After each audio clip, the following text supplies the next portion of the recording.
Hello, everybody. I'm Dr. Graham Smith. I'm a senior research scientist at the National Physical Laboratory.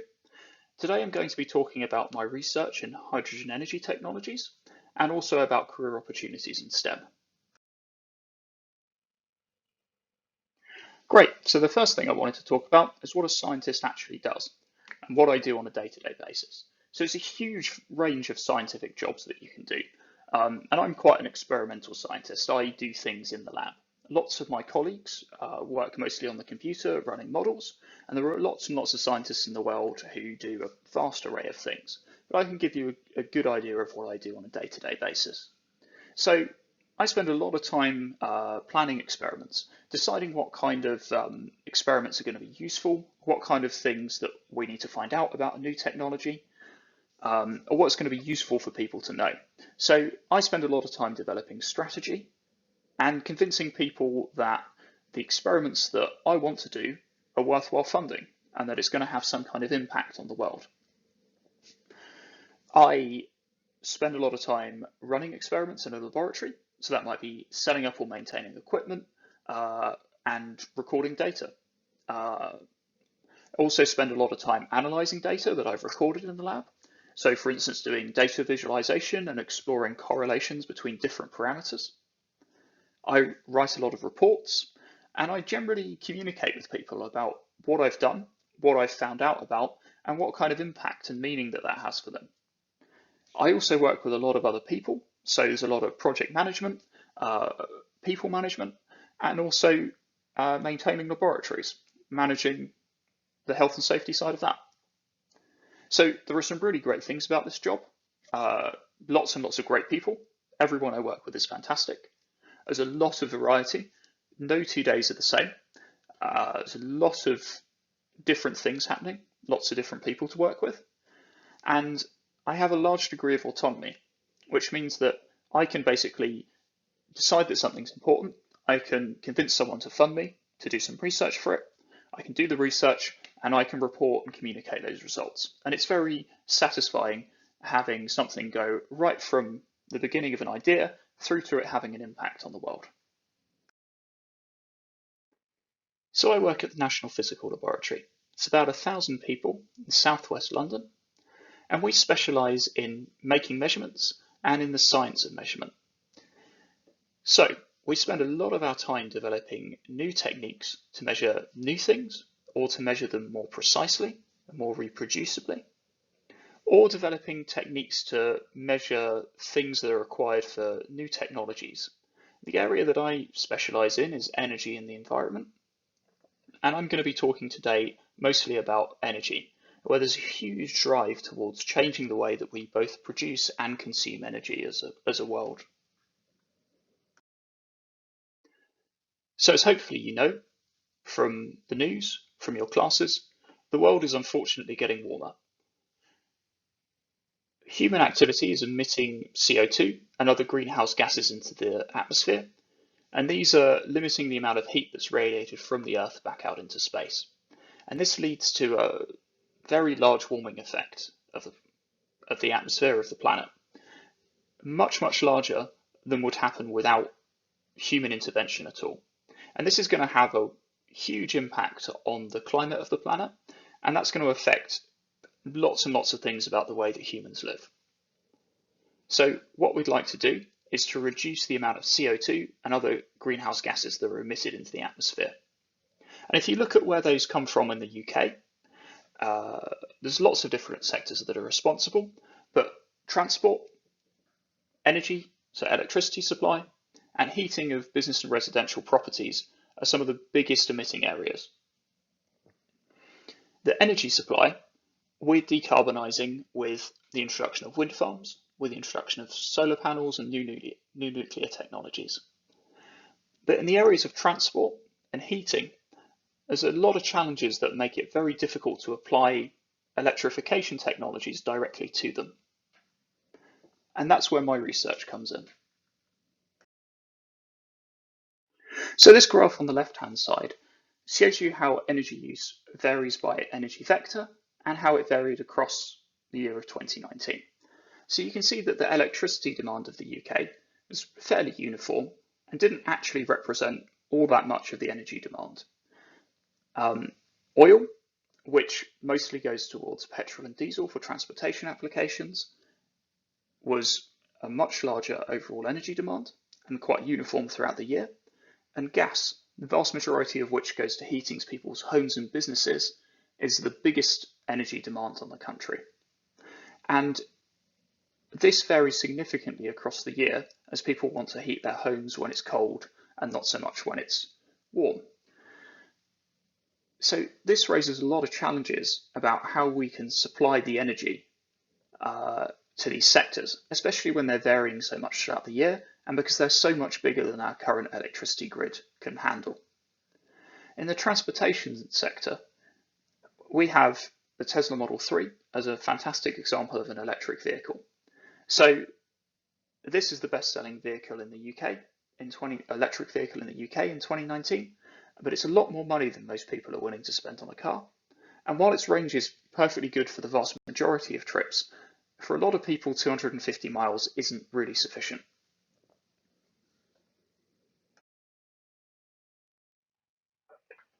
So most of my work revolves around using hydrogen as a fuel.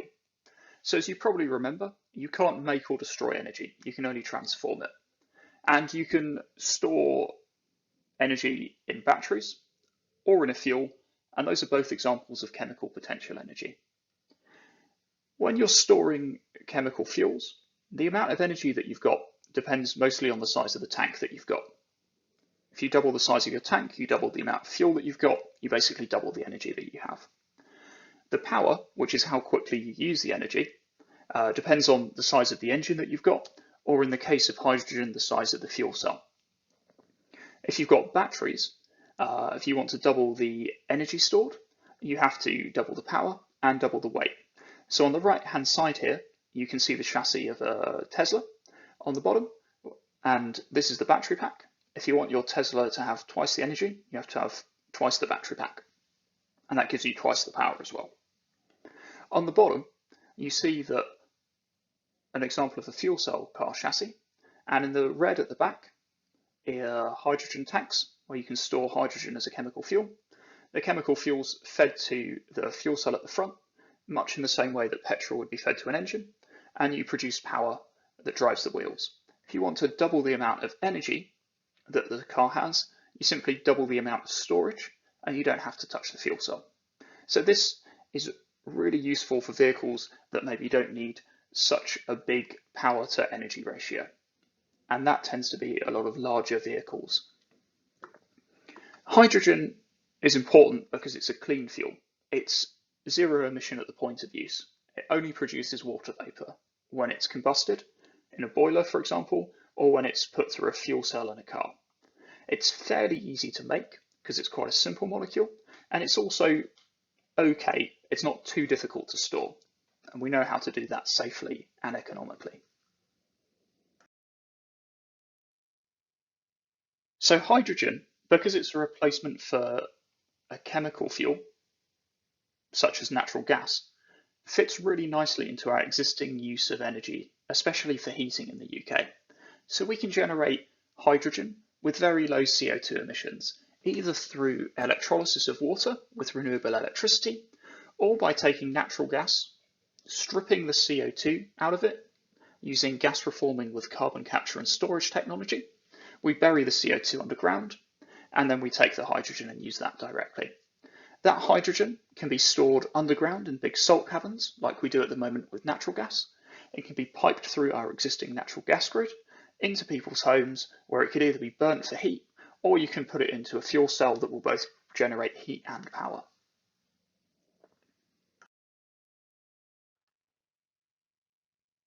In previous slides, I mentioned fuel cells.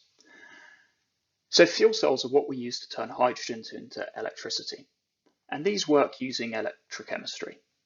So when chemical reactions happen, all that's happening is that electrons are moving around. They're moving from one atom to another, from one molecule to another. You're getting bonds breaking and forming. In electrochemical reactions, we just force the electrons to move through an external circuit while they're reacting, and this is electricity, and we get energy from that. So fuel cells are, in principle, very straightforward. in practice, to get them to work well enough to go into vehicles, they're very, very complicated. And they're really engineered across 9 orders of magnitude. So on the left-hand side, you can see nanoparticles have been engineered, and the white dots here are single atoms from a transmission electron micrograph. And you can see that the nanoparticles have been engineered so that they have the right atoms in the right place on the surface to get the maximum reactivity on these catalysts. These catalysts are then incorporated into a really complicated composite structure. So what you see on the left-hand side goes into forming this very, very thin PT catalyst layer, red line, in the composite structure. These then have to be manufactured on a massive scale and sandwiched between very, very complicated, very, very well-designed and well-manufactured stainless steel sheets before finally getting stacked up into a device that you can put into a car or some kind of vehicle. So fuel cells are really suitable for powering a wide range of transportation applications. We've had in London fuel cell electric buses running on the streets for a number of years, running normal day-to-day passenger services. In Germany, they have fuel cell electric trains running passenger services full-time. You can go out and buy a fuel cell electric car. In America and in Europe, there are hydrogen trucks on the road carrying freight around, and we're expecting in the next year to see the first fuel cell electric ships. And hopefully, within the next 15 years, we'll start to see fuel cell electric zero emission planes.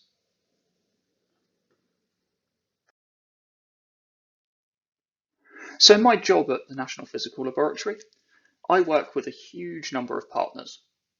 So I work with a lot of companies trying to understand how we can make measurements that will make their technologies better, or that will make them cheaper, more efficient, and last for longer.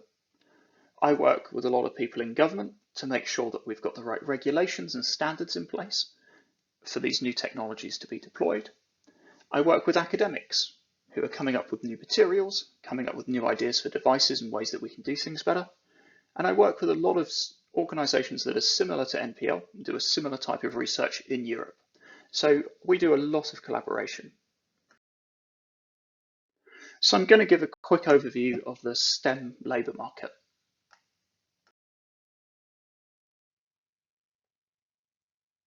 So there are a number of STEM jobs in the UK. It's a big sector, and scientists are in no way the majority job. You can see some examples of other ones on the right-hand side. So in the UK in 2018, there are about 1.3 million job adverts, and a shortfall, so 175,000 job adverts that they couldn't find the right people for. And it's expected that demand for these jobs in this sector, or employees in this sector, will double in the next 10 years or so. So the average salary is around £40,000 a year, and about 70% of people are satisfied or somewhat satisfied with their job. So generally they're pretty good jobs to have, and that's reflected in how in demand they are. So NPL often gets about 200 applicants per job.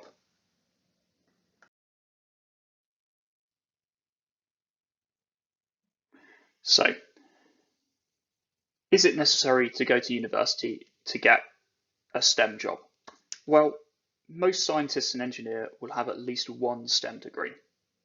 But I think it's important to point out that not everybody with a STEM degree necessarily goes on to work in STEM. So this graph is from the US that shows really that of all the people who get STEM related degrees, only a very small fraction of them go on to work in STEM related jobs, and the others go into different sectors where these degrees are in high demand. But it's also important to point out that not everybody working in STEM is a scientist or an engineer. So NPL, around about 50% of us are scientists, mathematicians or engineers, but we also have people working in IT, economists, accountants and lawyers working for us. We have people working in construction and maintenance, keeping our labs in tip-top condition. We have cleaners and caterers, project managers, human resources, and lots of salespeople. So really, you don't have to be a scientist, mathematician, or engineer to work in STEM, and you don't necessarily have to have a degree to work in STEM, but if you want to be a scientist or an engineer, it's probably essential to do a STEM subject at university.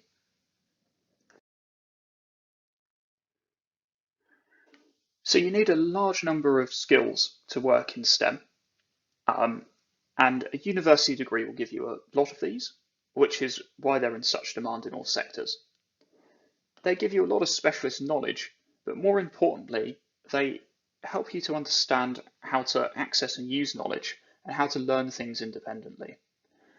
Also very good at teaching you problem solving and critical thinking. Very good at teaching you how to work independently, and also part as a team. You have to be self-motivating, but be able to get on with other people. You need to have really good organizational skills, and that's essential in a job like mine where there's so many different things going on all the time. And you also need to be able to communicate clearly. You need to be able to make an argument for why your science is important and, you know, what impact it's going to have on people's lives. So if you look at the example of kind of the soft skills that employers are looking for, you'll see there things like leadership, learning, project management, and literacy. And a really important point is that STEM is, I think, a very welcoming place, and that diversity of background is something that everybody knows is very important to have all of the right ideas in the room.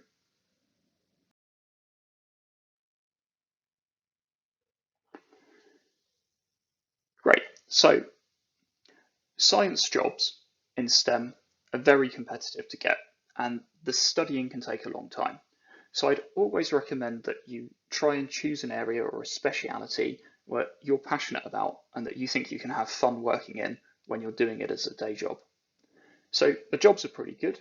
You generally get good job security. They normally come with reasonable pay and working conditions, and they're very international as well. So I've worked as a research scientist in a number of countries, and I found that very rewarding. So the path that I took was fairly standard. It's not the only path, but it's the one that a lot of people will take. So I went to a normal UK comprehensive school, did my GCSEs, mostly got good grades, did my A levels, also got good grades, mostly in maths and sciences subjects. I got a chemistry degree, so a master's degree in chemistry, and then I stayed on and did a PhD, which is another 4 years after you finished a 4 years master's degree, so a total of 8 years at university. Then I did some postdoctoral research. So this is when you're doing scientific research at a university. And I did that in Southampton and then in Cape Town in South Africa.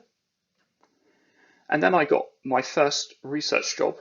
So my first full-time permanent research job at the age of 28, which is a fairly young to normal age to get a permanent scientific researcher job.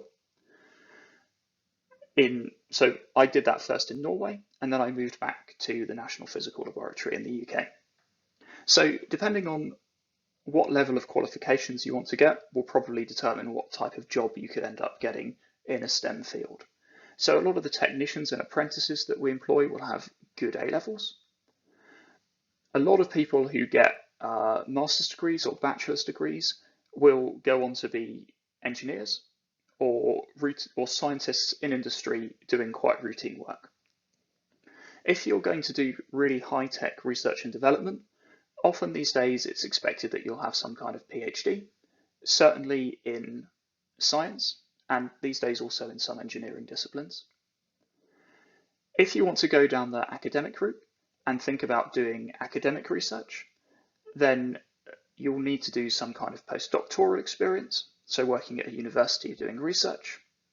And then once you've finished all that, if you decide not to go down the academic route, then you can get a job in somewhere like SINTEF or the National Physical Laboratory doing research science in a different sector.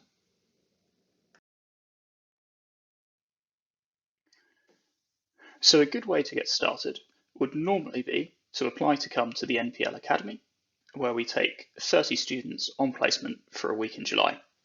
I don't have any details for whether that's running next year or not, but fingers crossed it will be.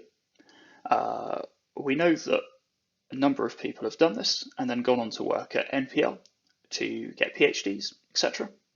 And we also often, under normal conditions, offer school visits if you ask your teacher to ask us.